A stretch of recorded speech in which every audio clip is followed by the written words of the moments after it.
John Higgins of Broadcasting and Cable Magazine. So, how would you do the kind of news network you would want to see done and still be able to make money at it? Because but I don't understand why the kind of news network I want to do wouldn't make money. I don't understand what that has to. It means, is there a market for it? Look, MSNBC has 300,000 or 400,000 viewers. You know, I don't see how you could do. How do they make money? How does CNBC make money? But they're supported by a parent company. Then maybe the parent company decides, well, I think this is a public service, so I want to put it out there, and we'll create a death ray and make money with that, and use the profits from the uranium-tipped bunker buster, death ray missile to fund that. But Fox proved that a point of view can work. I'm just saying that the point of view doesn't necessarily have to be partisan.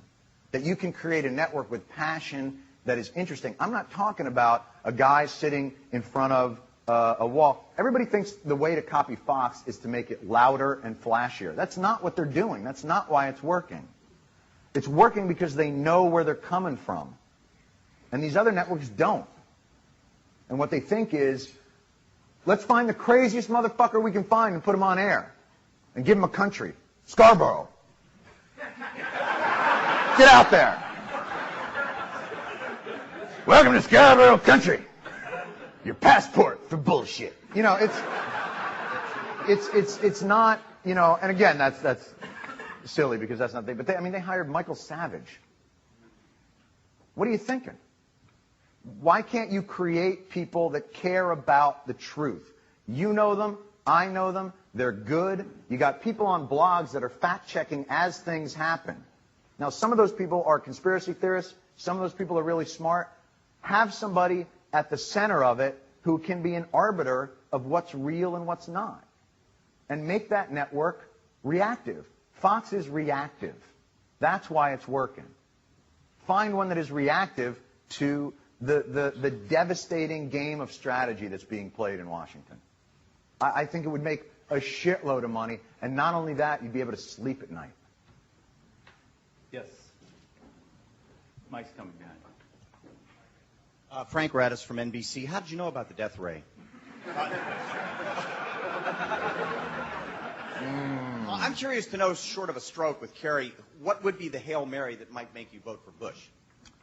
I think if I got a sense that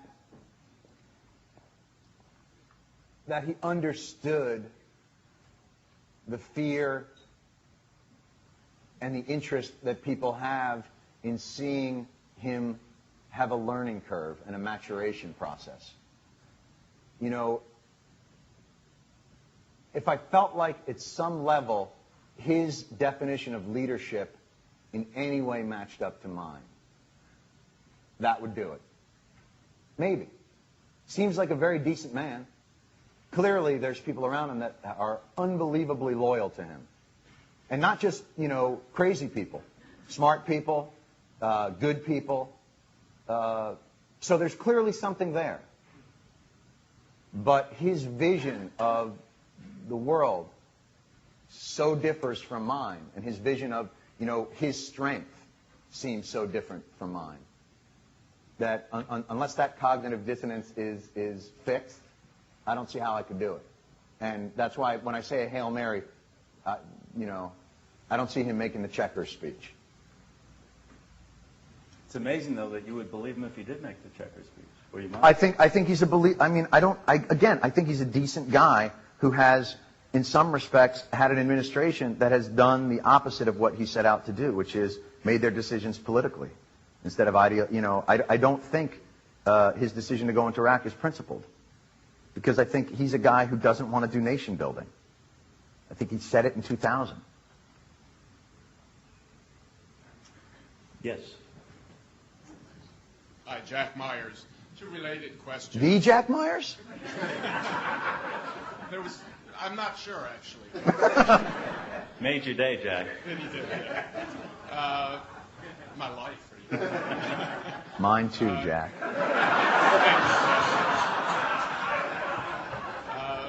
Two related questions about one about the FCC fines for indecency on Fox and CBS. How concerned are you? And then, related, the Sinclair decision to run the anti-Kerry documentary.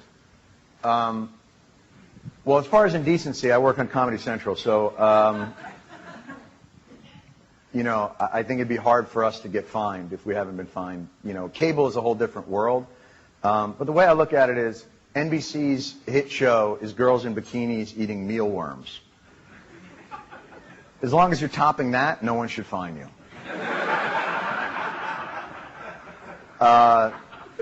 These fines are politically motivated. They are what politicians do. And they're not politically motivated from the right or the left. They're politically motivated in the sense of, we have to do something. Let's pick something that doesn't matter so we don't actually have to do something. It's the same thing that, during the school violence problems, they wanted to put the 10 Commandments up in high schools. If your students don't know thou shalt not kill, geez, I don't know, I don't think coming to school and going, oh, not, oh. It's that very wonderful straw man red herring that politicians do to not have to do something, to complain about, Janet Jackson's teach was an outrage! No, it's not. It's a tit. It's fine. The Cialis commercial that came right before it. I mean, when you have a guy go, if you have a 4-hour erection, call a doctor. All right. I'll remember that. So the whole FCC thing is a joke. And I'm sorry that, I think that you've already seen that there's ramifications to it, that it's literally, I think Howard Stern is a really smart, funny guy and does a smart, funny show, and the idea that he has to leave public broadcasting to go to Sirius because of this makes me sad. I think it's a loss. It's a loss that people have to pay money to hear him now, and they have to do it because the FCC got stupid. And Sinclair, it's a joke. And those guys have no business being in the business. They never have. Right. I'm just curious, why assume that Bush is a decent guy?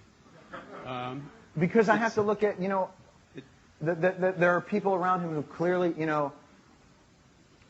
around Nixon were criminals. And I never assumed Nixon was a decent guy. Yeah, but I don't mean it, that in a partisan way. Oh, okay. Just in the sense that we might say that what you are on the inside reflects on the outside. Right. It's not decent to deny medical coverage. It's not decent to go through a whole list of the domestic policies that he has.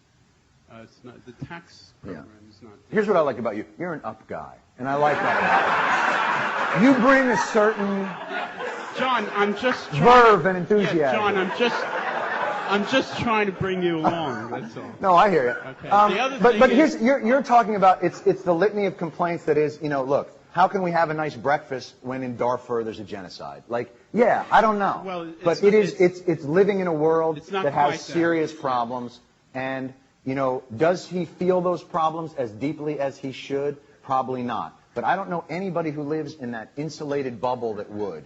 And they're surrounded day and night by, again, it's the responsibility of the media to permeate that bubble, not to create it and exaggerate it. And, Alexandra Pelosi's documentary on the first one, I haven't seen the second one, but the most interesting shot to me on that wasn't anything to do with George Bush. It had to do with the cluster of reporters around the candidates completely out of context with the rest of the world. And they fall into the same trap and lose context. It's like, you ever see 6-year-olds play soccer? Ball! Kick, wing, ball! But nobody's on the outside looking at the whole. And that's where I think you lose that. You're saying, how do you say he's decent when people in this country don't have health care? I don't think he understands,